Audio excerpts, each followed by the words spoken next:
This is a project involving quilt corners. I've used 7 by 8 inch squares for the background and 5 inch squares of novelty fabric for the corners, but you can adjust these sizes to fit your scraps. Make sure you press your fabric before cutting. You'll need 25 7 inch by 8 inch rectangles and 25 5 inch squares.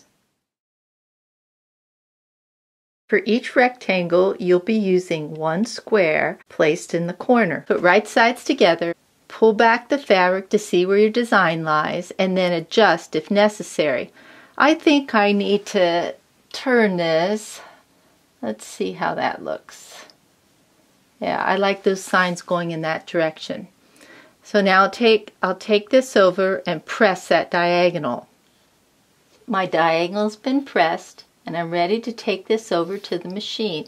I'll just sew on that diagonal line. I've sewn this diagonal, pressed it back, and I have the option to either leave this excess in here or trim it out. I think I'll trim that out. You can throw away this excess, or I usually like to save this for another project. When you're finished with your blocks, lay them out on the table or on a design wall. You'll want to put them in 5 rows of 5. Find an arrangement that you like and then take a photo of this. Put right sides together.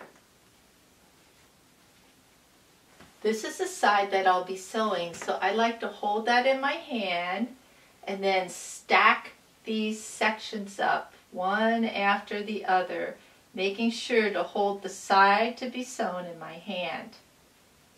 I take the stack that I've been holding in my hand and place it next to my needle. That way I know that this is the side that I sew on. Of course, if this method doesn't work for you, you can pin them or clip them or find a system that works best for you. I like to start with a little scrap of fabric, and then I'll line up these edges. I want to make sure that I line this up, all the way around. I don't like to pin, but you might feel more comfortable placing a few pins. I'll be sewing a 1/4 inch seam. This is a 1/4 inch foot, so if I line up my fabric with this foot, I know I'm sewing that seam. I just pick up my next set, make sure it's all lined up, and then chain it together. Use your photo as a reference guide to lay out your blocks again. Put right sides together. This is the side that I'll be sewing, so I'll hold that in my right hand and I'll take this over to the sewing machine. I'll continue putting right sides together and sewing until I've completed 5 blocks in a row. When all the blocks are sewn into rows, I'll press the seams.